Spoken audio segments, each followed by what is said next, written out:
A primeira da fila. Boa noite, pessoal. Ah, o Vitor já tá aí também. Já vou esperar a solicitação.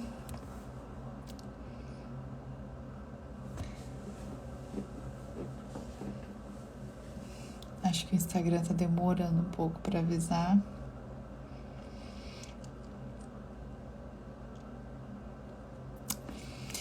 Já chegou aqui a solicitação. Deixa eu aceitar.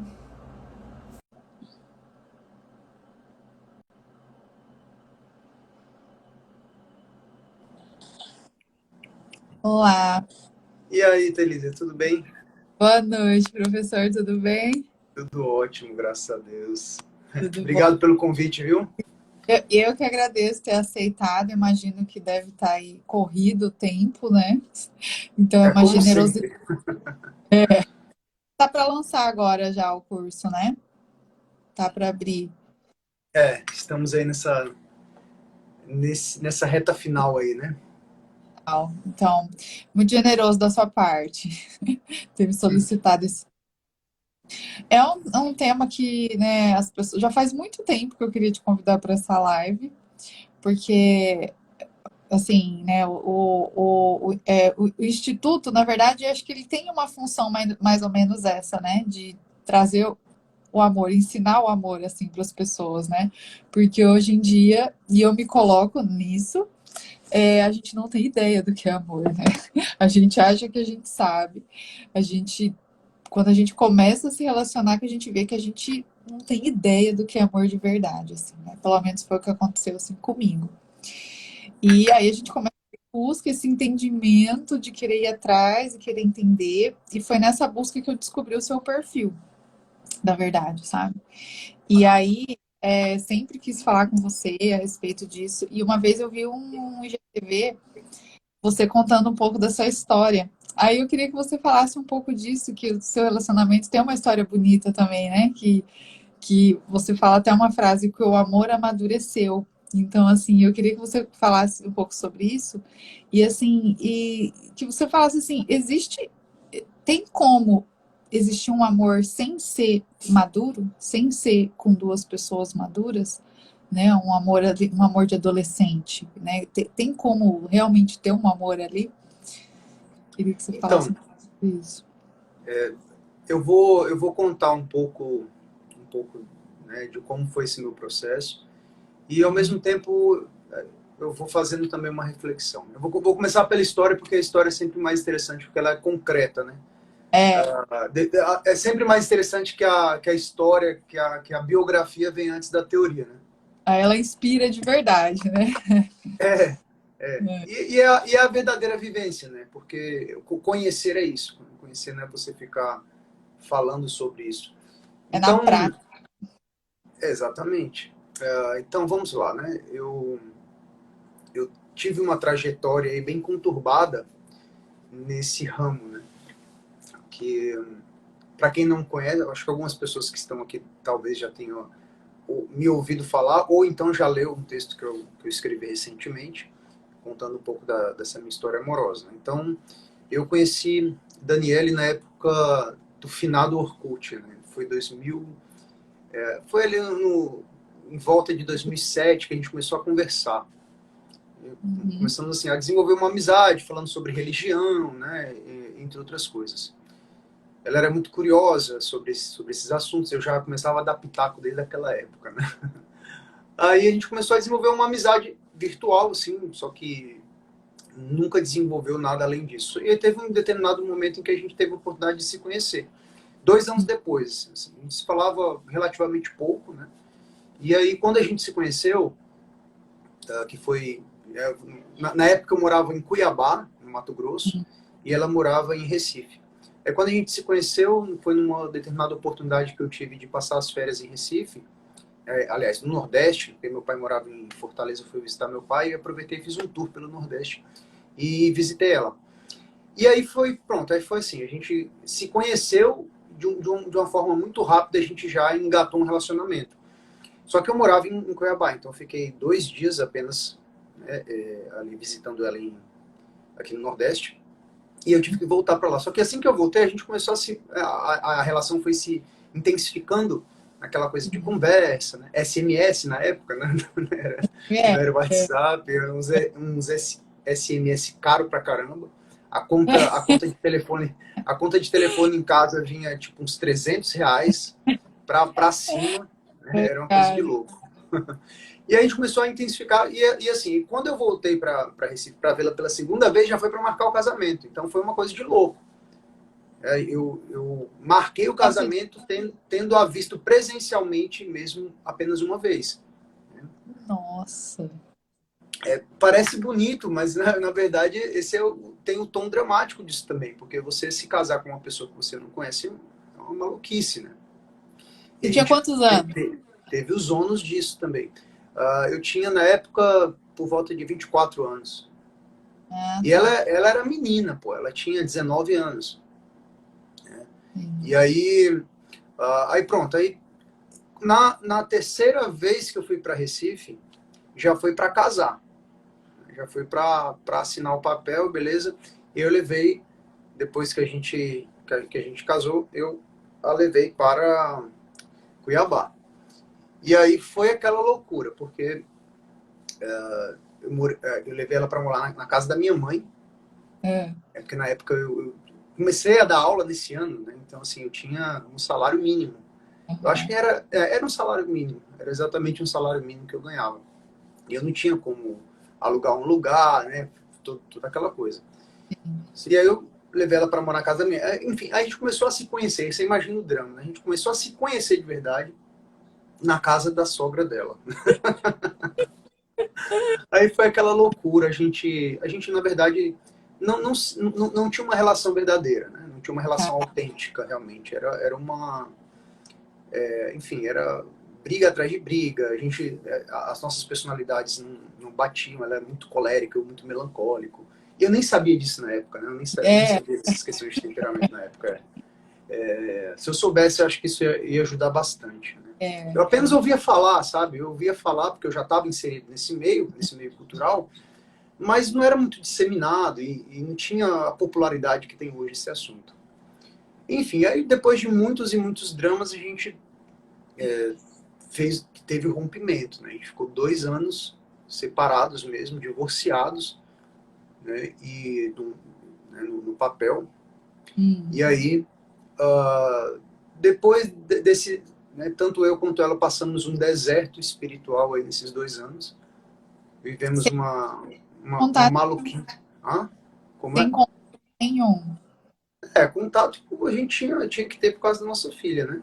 Ah, é verdade. A gente tem uma filha de 10 anos. E aí a Verdade. gente manteve contato, mas um contato mais nesse sentido. Entendi. Enfim, aí depois teve uma determinada ocasião que a gente conseguiu conversar e tentamos reatar de uma forma bem devagar, assim. Aí foi dando certo. Aí estamos até hoje aí. Mas assim, do ponto de vista interior, o que aconteceu para a gente se decidir por isso, né, foi realmente uma coisa muito simples, assim, né? Uma coisa que é muito banal de falar, assim, parece muito, muito trivial falar, mas foi exatamente isso que aconteceu. Simplesmente você gira uma chave, você para de olhar para dentro de si mesmo, você para de se importar com você para de se preocupar com seus próprios desejos, você fala, oh, existe algo maior do que eu aqui. Existe um projeto maior do que eu, existe uma família, existe uma realidade que é maior do que eu.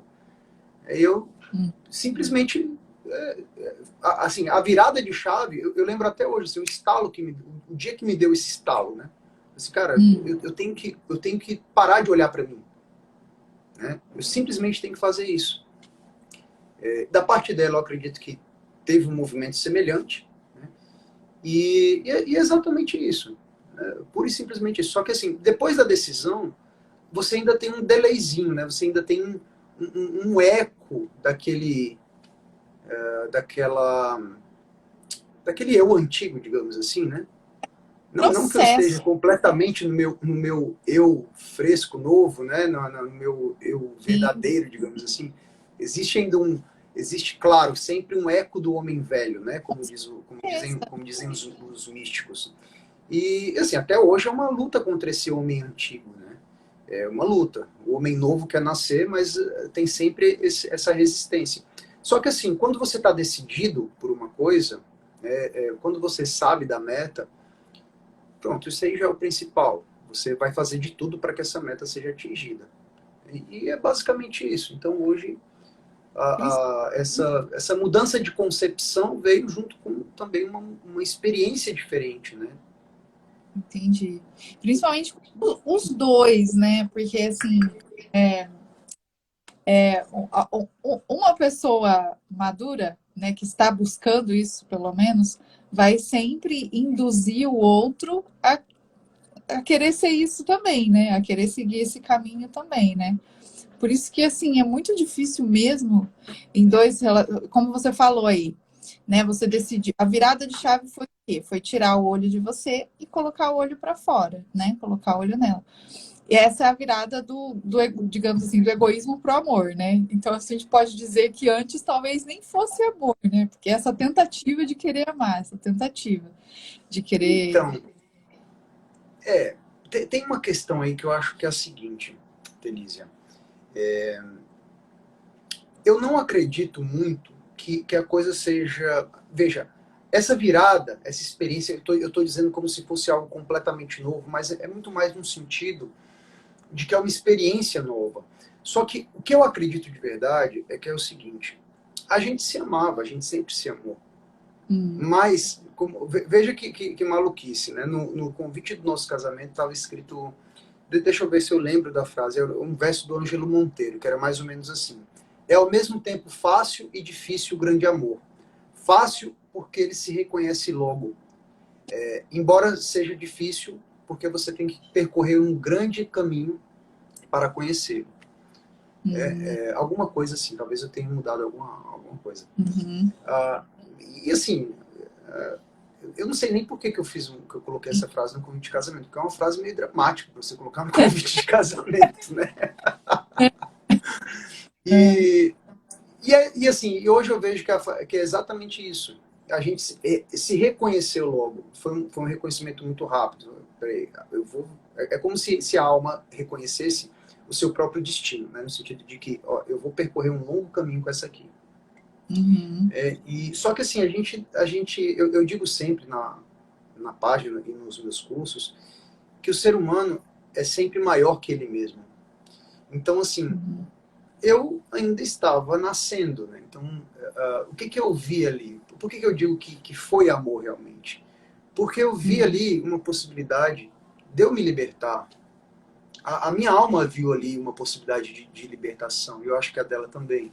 Só que a gente ainda não estava preparado para essa libertação, né? E essa Entendi. libertação veio através de muito sofrimento, veio através de muita dor, veio através de muitos percalços. Então, é como se fosse assim, você vê naquela pessoa uma grande possibilidade de santificação mesmo. É, Então, eu acho que assim, uma parte muito profunda de mim a amou desde a primeira vez, uhum, entende? Só que uma outra parte precisou ser digna dessa parte, uhum, digamos assim, mais pura, né? Existe essa divisão no ser humano, infelizmente. A gente tem uma grande potencialidade, mas ao mesmo tempo a gente tem uma grande miséria. é, Então, o grande drama da vida é você ir convertendo essa parte miserável sua. é. Então, acho que é isso que aconteceu, na verdade. Eu digo muito também nas aulas assim que a paixão é a isca do amor. Então, você se apaixona ali, mas você acha que você está por cima, você acha que você está dominando. Mas a paixão é uma espécie de isca de Deus, de isca para o amor. Você é fisgado ali. Você é Uhum, fisgado para, aos poucos, ir aprendendo a amar de verdade aquela pessoa. sim. Então, essa é a minha interpretação. Realmente, Uhum, a gente só veio amar no sentido mais profundo e verdadeiro depois. Mas eu acredito que já existia o amor ali antes. De entendi. certo modo, ele estava ali. Alguma parte reconheceu, embora a outra ainda estava meio perdida. Né? Uhum. E até vocês, né, pelo sofrimento, amadureceram e aí Acho que muda o fato de uma personalidade mais madura também ajuda a concretizar esse amor, digamos assim, né? A construir. Eu tiro por mim, assim, sabe? Eu tive um relacionamento assim, sério, e eu era bem imatura, assim. Então, tipo, eu acho bem difícil. Eu vejo adolescentes hoje, assim, falando eu te amo, assim, eu sempre fico, cara, será que essa pessoa sabe o que que é amor mesmo? Para falar eu te amo, assim, sabe? Parece que virou uma coisa assim tão banal, assim, né? Falar eu te amo, assim, eu te amo, e a pessoa. Porque, na verdade, é como o Padre Paulo fala, o Ítalo fala, quando você fala eu te amo para alguém, você, se você está falando isso mesmo, eu te amo, você está falando assim, olha, eu dou a minha vida por você, eu me sacrifico por você, eu mato e morro por você, né? E a gente sabe que não é assim no real ali, né? Na grande maioria das vezes. Então, por isso que eu acho que às vezes as pessoas. Eu acho que banalizar, acho que o termo seria esse mesmo, banalizou. Tipo, qualquer coisa já vira ali o eu te amo, mas sem ter nem noção do amor. E isso também aconteceu, sabe? Por isso que eu Uhum. falo. E você acha que assim, me parece, né, que a pessoa só vai aprender a amar mesmo com o sofrimento, né? Uma vez eu vi uma frase, mas eu fiquei na dúvida. Você pode aprender de duas maneiras, ou pelo amor ou pela dor. Mas me parece que só pela dor você consegue aprender de verdade, assim, sabe? Parece que se tudo tá sem o sofrimento, qual que é o sofrimento? O sofrimento é tirar o olho de mim. O sofrimento é eu acabar com o meu egoísmo, né? É que dói eu virar o olho, dói eu virar o vetor, como o Ítalo fala, o vetor do amor é para fora, né? Dói em mim, dói no meu ego eu virar isso. Então, assim, me parece que não tem como amar sem sofrer, porque você vai sentir essa dor de virar, né? Esse vetor assim para fora. Eu não sei, eu acho bem difícil um amor de verdade não estar atrelado a sofrimento. Não sei se você concorda também. Veja, para mim o sofrimento tem o seu lugar. Ele, como tudo nesse mundo, pode ser usado para você honrar, louvar a sua existência, louvar as suas máximas potencialidades. Mas o sofrimento ele não tem um valor em si mesmo. A gente não, a gente não pode colocar o sofrimento, eu acredito, no mesmo patamar do amor, porque nós sofremos para amar. Né? Então, Uhum, é como se o sofrimento fosse, na verdade, na melhor das hipóteses, um trampolim para o amor. Né? É, uma vez que eu amo, né, no ato mesmo de amar, eu não sofro, eu me alegro. É uma é alegria verdade. profunda. Né? Uhum, Então, assim, agora eu concordo com você no sentido de que uma alma imatura, o sofrimento vem como uma purgação. Né? uhum, E somos muito imaturos, então geralmente vamos precisar disso.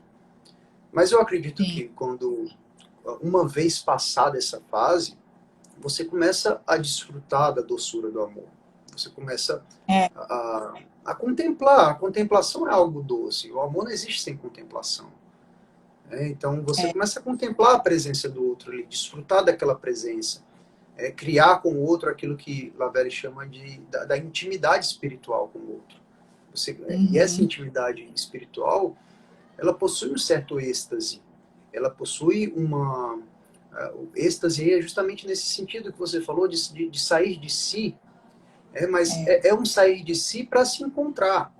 É um sair de si no sentido de que você sai do seu homem velho, né, do seu eu antigo. Então, é nesse sentido. Então, o sacrifício num certo sentido, porque a palavra sacrifício significa tornar algo sagrado. hum, Esse é o significado da palavra sacrifício. Tornar bonito. algo sagrado. Vem do latim, então tem essa acepção. Olha, Existem dois sacrifícios. Existe um sacrifício que entrega só tristeza, que entrega só dor para o outro e opera uma espécie de barganha com o outro. Fala assim, olha, eu sofri tanto por você e você não fez nada por mim. Então, eu acho que assim, eu concordo, né? Eu acho que a sua visão ela está correta num certo âmbito, mas eu só faço um adendo aí, que é no sentido da gente saber o que é o real sacrifício, que é uma Entendi. entrega verdadeira. Então, o real sacrifício é uma entrega verdadeira e possui lá no fundo uma certa alegria. Porque ao se doar, né, você sabe que o bem que você está oferecendo é para o desfrute de uma outra pessoa.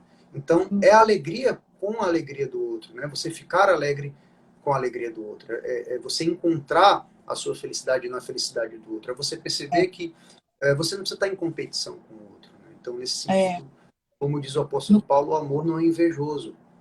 Né? é, Então, quando você descobre que a felicidade do outro pode ser a sua também, você aumenta de tamanho, né? Digamos assim. O seu nossa, ser com se certeza. expande, né? Ele para de se contrair ali e ele se expande. Então, o sofrimento ele é importante para que você possa enxergar essa outra realidade. Então, ele tem uma função. Mas o próprio Santo Agostinho fala numa obra dele chamada A Doutrina Cristã que todas as penitências elas não têm um valor em si. A gente faz penitência para entrar num estado de alma diferente. Não é para ficar Hum, eternamente naquele estado, né? Então, existe um valor, mas é um valor temporário. Isso aí eu acho que é importante frisar, porque eu vejo entendi. muito, principalmente entre alguns seguidores aí, né? Essa coisa de, eu preciso me matar por dentro, eu preciso me sacrificar. Eu vejo uma espécie aí de niilismo, né? Que é aquela corrente que acredita assim, de que eu tenho Entendi. que me anular completamente. Não é uma anulação, você vai ganhar o seu ser. É, Uhum. é um ganho, não é uma perda. É uma Eu perda acho que apenas de um certo ponto de vista, né? Pode falar. exatamente. Não, pelo que você está falando, eu acho que a ideia é assim, no começo, a gente a gente ama as sensações que a pessoa causa na gente, assim, digamos, né? A gente ama aquele checklist, assim, nossa, que gostoso que é isso, aquelas sensações, né? Ah, Só que a gente ainda não a pessoa em si, a gente está amando aquelas sensações.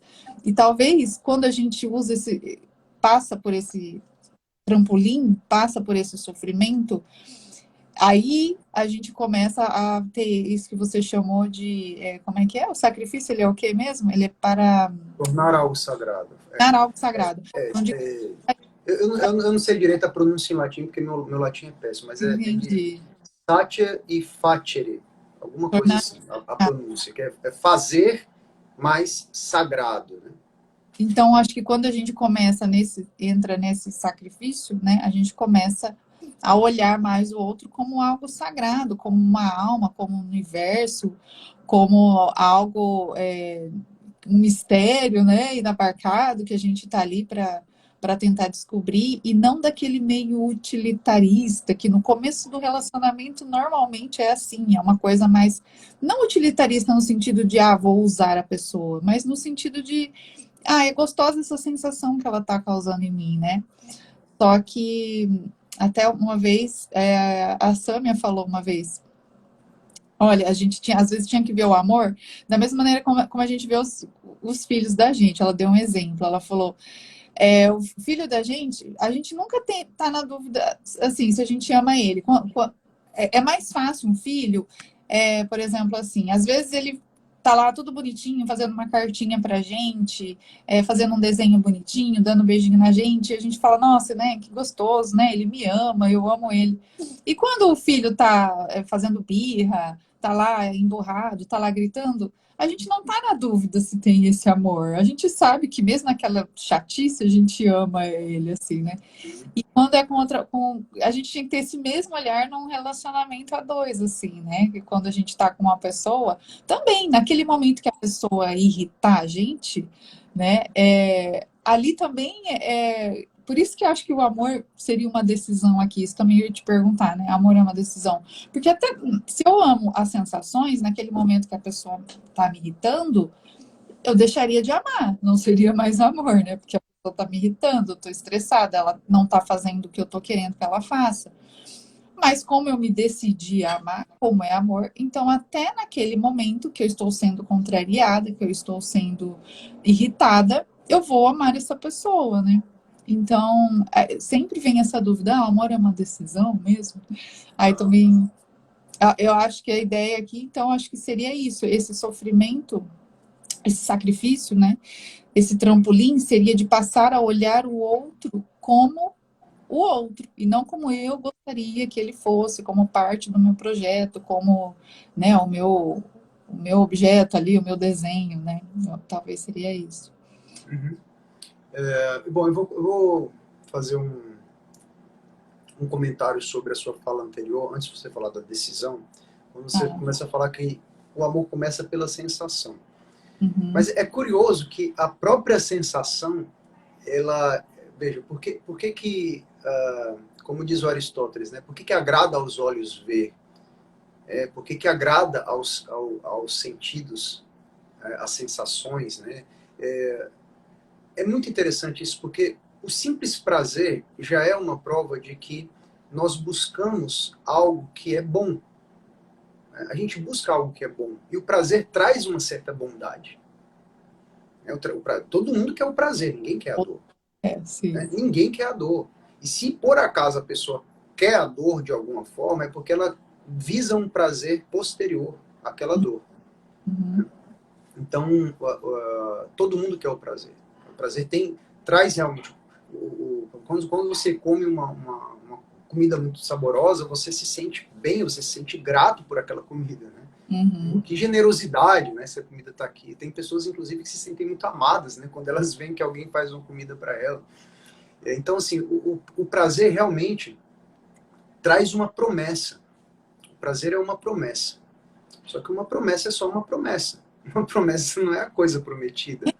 É, É só uma promessa. Então, as pessoas se vinculam por essa promessa. Elas acreditam, né, no fundo da alma delas, elas acreditam que existe ainda alguma coisa por trás dessa promessa. Só que aí que tá, né? É só uma promessa, então ela é falha. Toda promessa pode ser meio cambaleante, pode falhar. E o prazer traz consigo o seu oposto. Então, a vida que busca o prazer é uma busca também pela dor. Porque uhum. o que é a dor? É justamente a ausência do prazer. Né? Quando o prazer se ausenta. Então, o prazer se ausentou, aí fica aquele tédio. Né? Então, e aí que eu vou começar a buscar outras formas de amar. Né? E aí, quando o sujeito cai do cavalo, que ele percebe que aquelas boas sensações que agradavam ele, né, não eram suficientes, ele começa a buscar outras formas. Fala, peraí, aqui eu caí do cavalo. Se eu vier de novo por esse caminho, eu vou cair do cavalo de novo. Uhum. Então eu tenho que a nossa própria consciência arruma uma estratégia de sobrevivência e fala, peraí, não, pelo amor de Deus. É um egoísmo mesmo, né? É um egoísmo aí nesse caso relativamente saudável, porque É, ninguém quer sofrer, então é, você vai buscar outros modos. E aí é quando vem essa questão da decisão, né? Que é uma coisa mais racional, porque a razão ela tem uma certa constância, né? Ela tem uma certa constância. Apesar dessa pessoa gritar de uma forma que desagrada, né? Dói lá no fundo do meu ouvido, eu vou ter que me decidir por amá-la. Apesar dessa pessoa fazer o que faz, né? Deixar a cama totalmente desarrumada, deixar a toalha molhada em cima da cama, né? Fazer uma, sei lá, deixa o banheiro de cabeça para baixo, enfim, aham, eu vou ter que entender que tem que ter algo aqui que não passa. E aí que entra a decisão. Só que uhum. assim, ao mesmo tempo, tem muita gente que para aí na decisão. Fala assim, peraí, amor é uma coisa, né, irracional. O amor, na verdade, é ainda mais do que isso, porque ele modifica o seu ser. eu colocaria muito mais no sentido de um ato, de um modo de ser, de uma presença viva na sua vida. Agora, a decisão dialoga com essa presença, porque para que você viva nessa presença, para que você contemple essa presença, para que você realmente desfrute disso, você precisa de se decidir. Então, é realmente uma decisão. Né? É realmente uma decisão. Mas, ao mesmo tempo, é uma decisão que abre um espaço. Uma vez que você decide e já modifica o seu ser, aquilo já virou um hábito em você. Uhum. É o que o Aristóteles chamava de uma segunda natureza. É uma segunda natureza que se forma em você. Então, é realmente um modo de ser. Uma vez que você, por exemplo, uma vez que você tem a honestidade como seu modo de ser, você nem pensa em ser honesto, você simplesmente é. Parte. Se uma pessoa deixou um dinheiro cair no chão, você nem pensa em pegar. Se Uhum. você é honesto de verdade, se a honestidade faz parte do seu modo de ser, você simplesmente pega e devolve esse dinheiro para essa pessoa. Ser honesto é bem mais fácil do que amar. Então, Uhum. aí você precisa de aprender outros modos de ser. A honestidade é um modo de ser que a gente aprende já muito cedo. Muito cedo é falado para a gente ser honesto. Mas a gente não é ensinado a amar de verdade. A gente aprende isso com muitos percalços. Então, aí nesse momento que eu vou me decidir no sentido de realmente modificar o meu ser. Só que uma vez que eu já modifiquei o meu ser, né, uma vez que esse amor se tornou a minha própria natureza, né, se tornou um hábito para mim, então já não há um hiato mais entre pensar e agir. Já não há mais uma reflexão.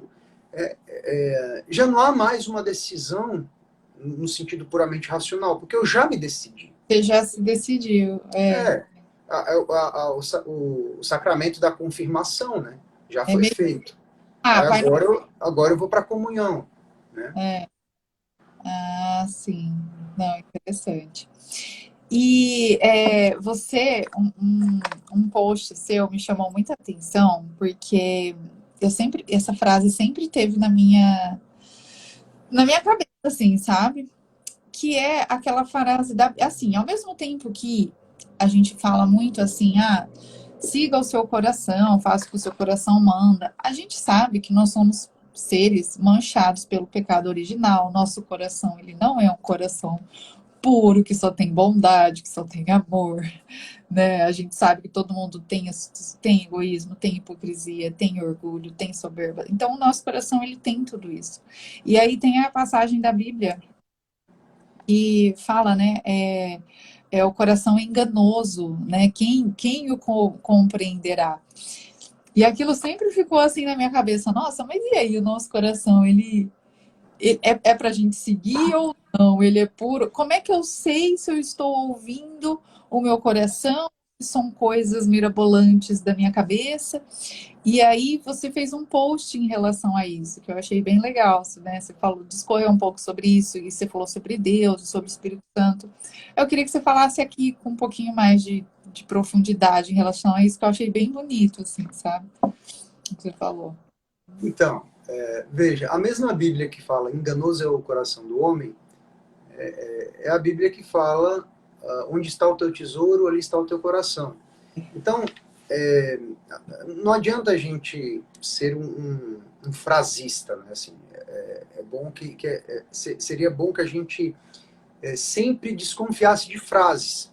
Porque as frases, elas não vêm com alma, né? Como diz a própria Bíblia, né? Inclusive. Eu acho isso magnífico. Né? Dentro do próprio texto está escrito ali, a letra mata.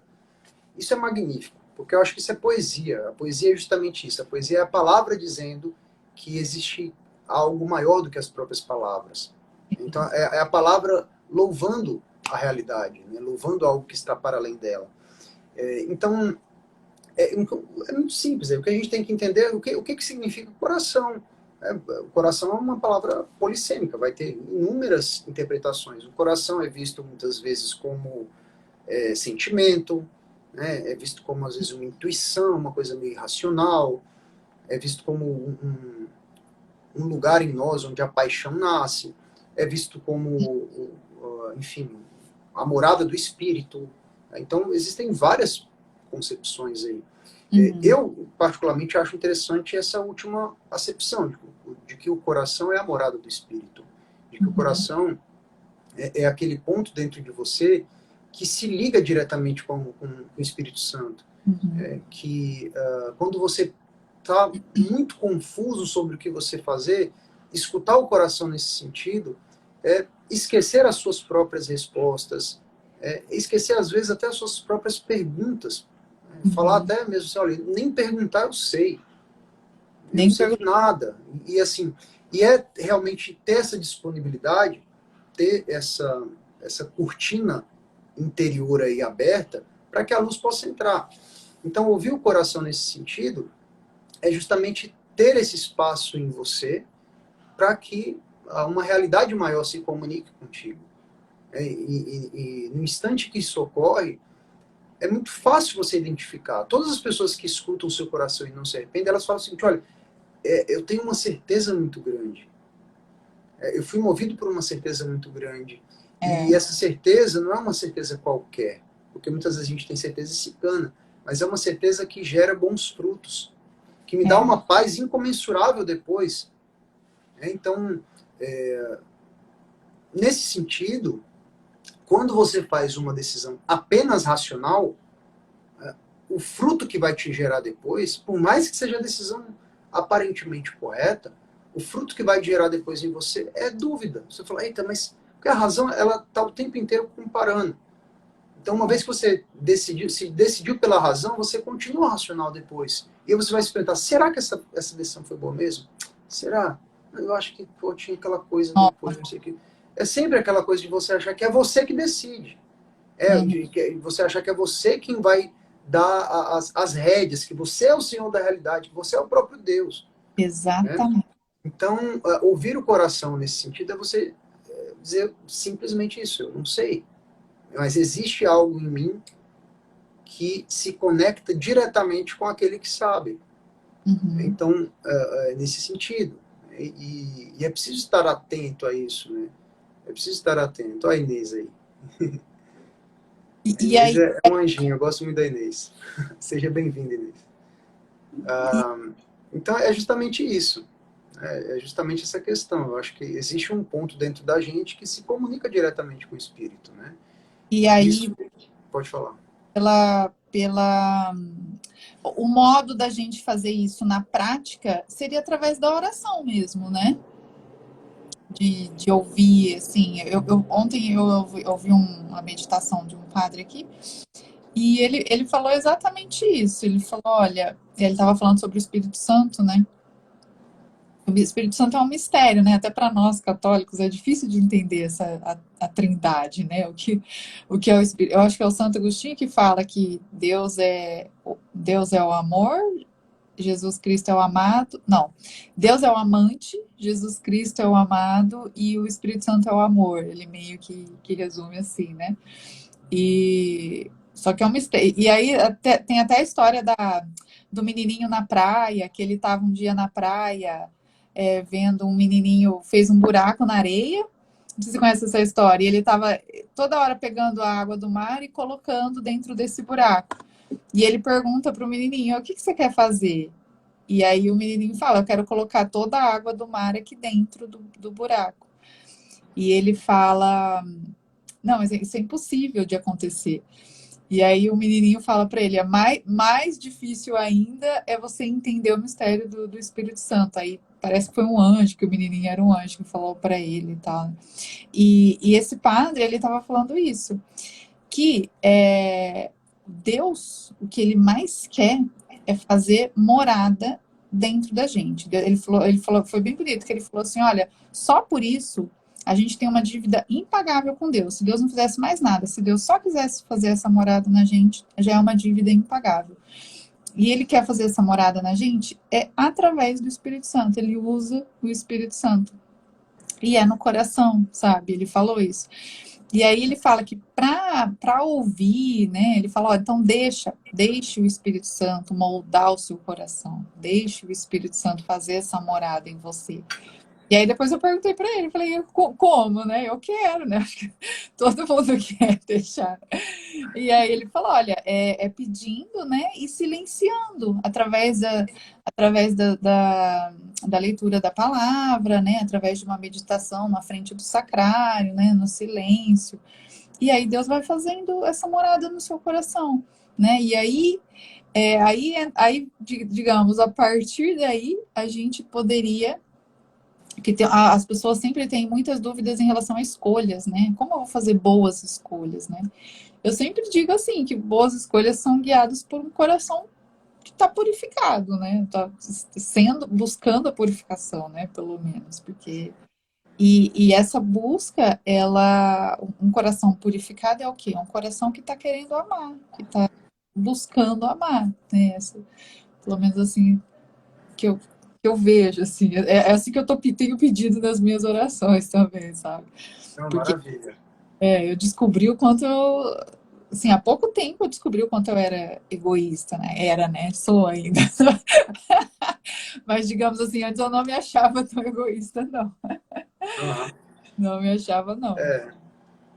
Eu acho esse movimento muito interessante aí, que o padre recomendou para você, né? Uhum. Pedir e silenciar. Porque ah, aquela famosa sentença é pura verdade, né? Pedir e recebereis, né? Só que a grande questão é a seguinte, a gente pede mal, muitas vezes, porque a gente pede só com uma palavra, só com um conceito, ou só com um pensamento, a gente não pede com o nosso ser. Então, a grande questão é a seguinte, a gente está pedindo o tempo inteiro. É. Esses dias alguém me perguntou, dá um exemplo aí, o que isso quer dizer com isso? Falou, imagina, sabe quando aquele menino que estava enchendo o saco dos outros leva uma porrada? Aí todo mundo fala assim, estava pedindo. Pronto, é exatamente isso. É, É assim, a gente pede o tempo inteiro. A nossa vida é um pedido. uma Né? petição. É uma petição, exatamente. Então, isso, se você souber disso, né, se a gente tem uma consciência mais clara disso, as coisas vão ficar muito mais óbvias. Né? Você começa a entender a justiça divina um pouco a partir daí também. Uhum. Fala, ó, eu nunca quis sofrer desse jeito. Né? As pessoas às vezes pensam isso. Eu nunca quis sofrer daquele. Você nunca quis. De que parte sua que nunca quis? Né? Porque você falava que. Né? Você fala que nunca quer sofrer. Uma parte consciente sua ali fala: não, eu odeio o sofrimento. Não quero sofrer. Eu quero a felicidade. Só que tinha uma parte sua ali que estava pedindo por isso. Sim. Né? Então, agora, quando todas as suas. Por isso que o mandamento fala, né? Amar a Deus acima de todas as coisas, mas com todo o seu coração, com todo o seu entendimento. Ele coloca todas as partes fundamentais em você. Não é só com o entendimento. Né? É, O grande problema é isso, as pessoas pedem só com o entendimento, só que só com a entendo. consciência. A gente está pedindo inconscientemente muitas vezes. Exatamente. E aí depois se faz de vítima, porque fala, eu não pedi. Pediu sim. É verdade. De um certo modo. Alguém perguntou aqui uma pergunta muito interessante. Ó, a Fernanda disse que se o fruto for a paz, a decisão foi boa. Se o fruto for a dúvida, não é isso. Né? Eu, particularmente, gosto muito dessa visão. Ela pode ser enganosa, porque as palavras enganam realmente. Você pode, às Uhum. vezes, achar que está em paz e não está de verdade. Mas eu acho que esse é um termômetro interessante para você saber se a sua decisão foi boa. É como ela ecoa em você depois. Né? A gente tem que estar atento a esses movimentos internos. Né? Porque pelo fruto conhecereis. Então vamos lá, qual é o fruto? O Pelo fruto é a fruto. paz. Né? O fruto e não é uma paz assim no sentido só de ausência de guerra, mas é uma paz ontológica, né? Uma paz que está fundamentada no ser. É uma paz que você percebe que não vem de você. Opa, aí realmente a decisão foi boa. Claro que a decisão foi boa. Uhum. Né? Agora, você sentiu uma angústia muito grande. Ora, a angústia é um grande sinal de que você tem alguma coisa para resolver. Então, a sua decisão precisa de ser reconsiderada, você precisa de reanalisar. É uma coisa muito óbvia, na verdade, o que eu estou falando. Porque todo mundo faz isso quando se angustia. Todo mundo, quando se angustia, vai parar para analisar. Ou seja, né, a sua decisão realmente não foi, naquele momento, a melhor possível, né? Exatamente. E eu acho que eu não sei, aí a gente pode talvez linkar outra coisa aqui junto, que seria a questão da maturidade de novo. É só a maturidade que traz isso, né? E, não sei, o que você acha? Só a maturidade que traz isso no sentido de essa busca pelo, digamos assim, muitas vezes eu me pergunto assim, tem como uma pessoa imatura querer esse encontro com o divino, assim, digamos, querer esse preenchimento, querer essa pureza no coração, essa purificação, a santificação, assim, sei lá, digamos assim, né? Tem como? Tá ligado isso de alguma maneira? A personalidade madura com essa busca pela. Como é que eu posso dizer? Pelo amor mesmo, acho que seria. Eu não sei, sabe, Kelise, assim, na verdade, eu estou fazendo uma reflexão ainda. Isso é uma questão ainda aberta para mim, sabe? Porque, Uhum, por exemplo, se crê muito nisso, né? Eu vou amadurecer primeiro e depois eu vou amar. Claro, a gente quer isso para os nossos. Eu quero que minha filha seja muito madura para depois ela entrar num casamento, se for a uhum, vocação dela, enfim, né? Com uma pessoa ali inteira, né? uhum. Responsável. Isso eu acho que é fundamental. Mas ao mesmo tempo, a gente amadurece amando, sabe? Assim, o amor nos amadurece É também, verdade. entende? Então, não é só um passo a passo, assim, não é uma coisa assim, eu vou amadurecer, logo eu irei amar. Não é um raciocínio muito lógico, assim, né? Não é Isso, logo isso. é, Mas assim, eu sou imaturo às vezes, pô. Muitas vezes, na verdade. Muitas vezes. Muitas vezes. Eu hum, tenho comportamentos imaturos. Mas eu sei que não é esse o meu eixo. Não é esse o meu eixo. Não é isso que eu quero ser. Não é isso que eu sou na minha imagem e semelhança com Deus. Então eu logo recupero. Né? Busco é, recuperar da forma mais rápida possível. Então eu acho que é por aí, sabe? A gente tem que entender também que a gente precisa do perdão divino o tempo inteiro. o tempo. Sabe? A gente precisa do perdão divino o tempo inteiro. Por isso, direto as pessoas perguntam, né? Como perdoar alguém, né? Lembrando que você precisa de perdão o tempo inteiro também, né?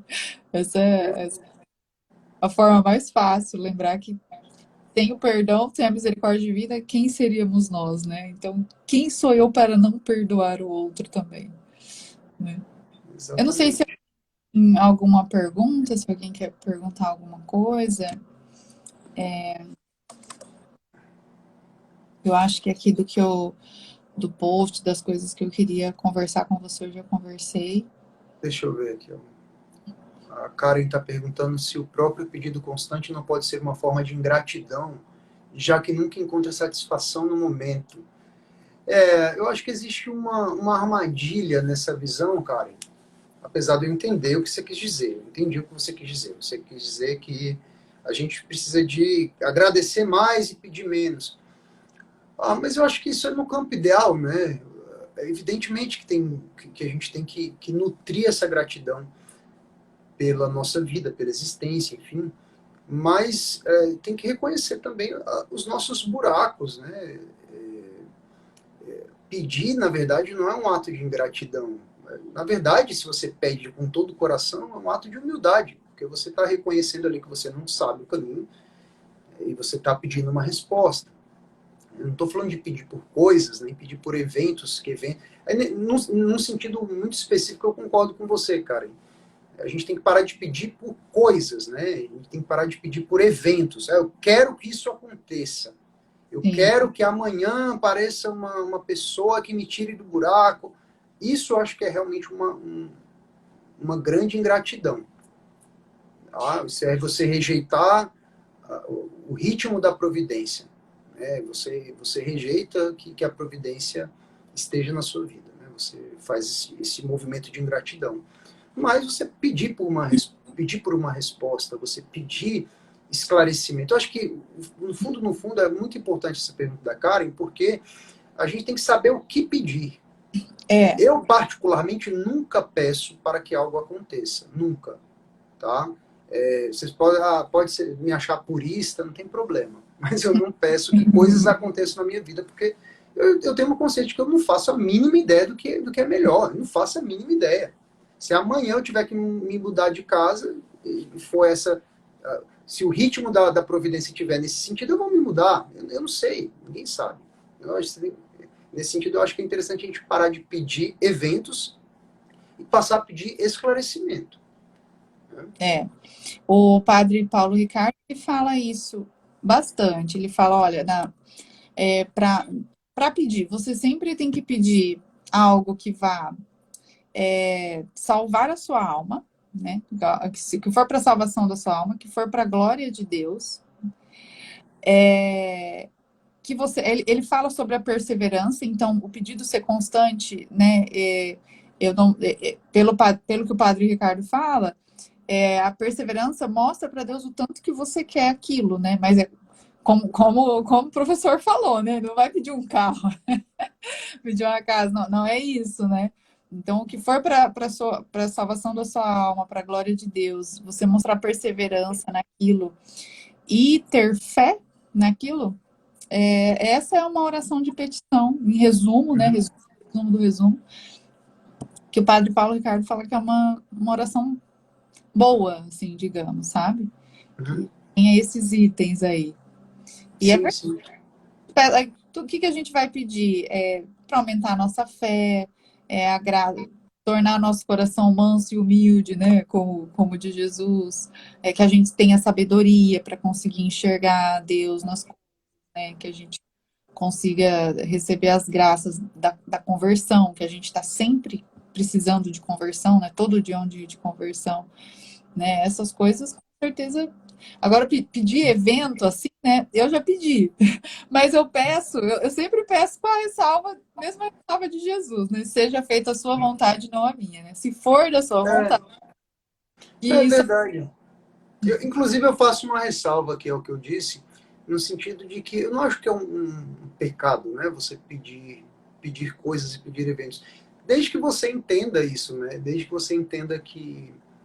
porque eu acho que, ao mesmo tempo, é muito importante essa sinceridade, né? De você fazer um raio-x do seu coração e expor ali todos os desejos que existem ali, porque o momento de oração é esse momento de sinceridade também, né? Mas, ao mesmo tempo, é preciso estar atento para que você não, enfim, não queira substituir a providência, né? Não queira Exatamente. saber mais do que a providência. Exatamente. O padre Paulo Ricardo fala isso, olha, eu sou mal, Deus é bom. Eu sou burro, Deus é inteligente. Então é ele que sabe o que tem que acontecer, né? Não eu. Tem mais alguém perguntando, pode explicar o que é esperar em Deus? Esperar em Deus seria essa questão de confiar em Deus, né? Se acontecer é porque é o melhor, e se não acontecer é porque é o melhor também. Eu acredito que seja isso. Pedir sentimentos não é só para alimentar seu ego? Como assim pedir sentimentos? Não entendo muito assim o que é pedir sentimento, né? Eu quero pedir o quê? Eu pedir para que eu passe a amar uma pessoa que eu não amo? Não entendi também. Vai depender muito de que sentimento é esse, né? Eu entendi que o modo como vivemos, de algum modo de pedir algo, mesmo que inconsciente. Eu acho que o que a gente está falando é assim, né? Que a gente pede de uma forma inconsciente. Se seria isso. Eu acho que a gente pede também de uma forma inconsciente. Né? A gente pede com as nossas ações, a gente pede com a nossa vida. Tá? Uhum. Deixa eu ver se tem mais. Acho que é só isso. Rafa Moreira, salve. Daniel Falcão tá falando para mandar um salve aí pro Rafa Moreira. Então, salve pro Rafa Moreira. Um abraço aí pro Rafa Moreira. Obrigado aí, pessoal, pela cumplicidade Obrigada. de vocês aí, viu? Se ninguém tiver mais pergunta também, já vai acabar daqui a pouco a live. Falta 3 minutinhos. Aí eu já ia encerrar. Professor, obrigada pela sua disposição, pelo seu tempo, pelo bate-papo. Acho que esclareceu muita coisa para mim, para bastante gente. Ó, tem alguém pedindo uma live com a sua esposa. Acho difícil ela querer, viu? Ela é muito discreta. Mas quem sabe um dia, né? Então é isso, pessoal. Vou deixar a live salva aqui no meu perfil, tá? Se alguém quiser reassistir. E boa noite para todo mundo. Obrigada mais uma vez. E espero a gente ter outras conversas aí mais para frente. Valeu, Teresa. Obrigado pelo convite e obrigado, pessoal, aí pela presença. Obrigadão, gente. Tchau, tchau. Tchau.